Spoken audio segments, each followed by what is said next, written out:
స్తోత్రమేసయ ప్రియమైన దేవుని బిడ్డలారా, క్రీస్తు నామములో మీ అందరికీ సమాధానం కలుగునుగాక.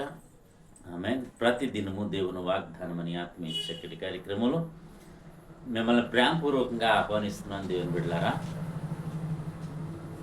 ఎలా ఉన్నారు? బాగున్నారా? ఉదయాన్నే లేచారా? ప్రార్థన చేసుకున్నారా? వాక్యాన్ని కాసేపు అయినా మీరు చదువుకున్నారా?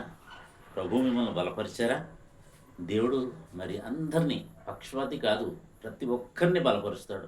ఈ మతమని ఆ మతమని, ఈ కులమని ఆ కులమని కాదు, కానీ ప్రతి ఒక్కరిని ఆయన బలపరిచే దేవుడు, విడిపించే దేవుడు, అందరికీ అందుబాటులో ఉండే దేవుడు కనుక ప్రియమైన దేవుని బిడ్డలారా, ప్రతి ఒక్కరూ ఆయనకు దగ్గరగా జీవించడానికి మీరు ప్రయత్నం చేయాలని మీకు తెలియచేస్తూ, ప్రతిదినము దేవుని వాగ్దానం అని ఆత్మీయ చక్కటి కార్యక్రమంలో వాగ్దానం నేను చదువుతున్నాను.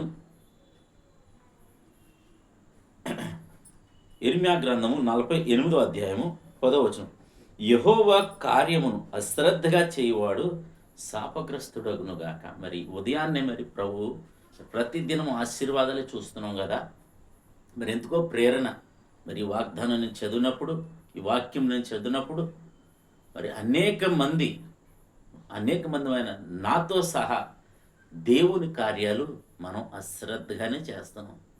మరి ఈ దినం ప్రభు కోరుకుంటున్నది ఏమంటున్నాడంటే, నీవు నేను శాపగ్రస్తులుగా ఉండడానికి వీల్లేదని ఈ వాక్యం ద్వారా మాట్లాడుతున్నాడు. మనం అర్థం చేసుకోగలిగితే మరి ప్రతి ఒక్కరు కూడా మరి ప్రతిరోజు ఒక మంచి వాగ్దానాన్ని ఇస్తాడు. ఈ దినం ఇలాంటి వాగ్దానం మరి ప్రభు ఇచ్చాడనంటే, నీవు నేను శాపగ్రస్తుడు కాకూడదని, నీవు నేను ఆశీర్వదించబడాలని, దీవించబడాలని, అనేక మందికి దీవెనకరంగా మనం ఉండాలని మరి ప్రభు కోరుకుంటున్నాడు. కనుక ప్రతి ఒక్కరూ దేవుని పని ఎడల, దేవుని కార్యాల ఎడల మరి శ్రద్ధ కలిగి జీవించాలని మీకు తెలియచేస్తూ, ప్రతి దినము దేవుని వాగ్దానం ఈ మాటలు మీ అందరి జీవితాల్లో ఫలింపజేయునుగాక.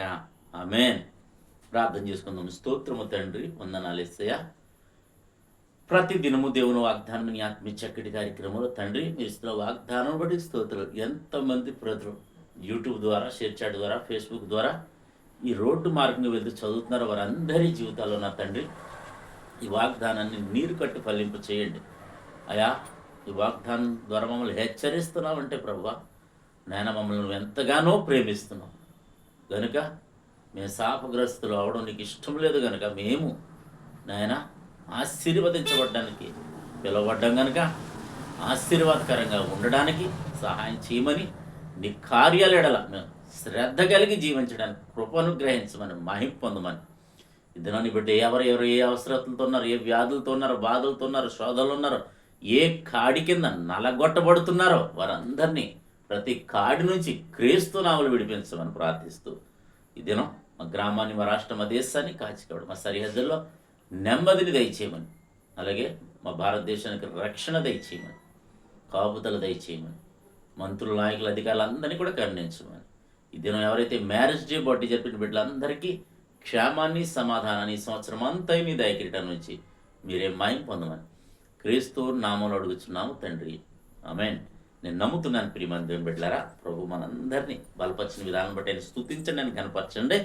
మరి ఈ వీడియోలు మీ దేవుని చిత్తమైతే మరి మీకు ఆశీర్వాదకరంగా ఉంటే అనేక మందికి షేర్ చేయండి, వారు ఆశీర్వదించబడతారు. దేవుడు నిన్ను కుటుంబాన్ని దీవించునుగాక. ఆమేన్.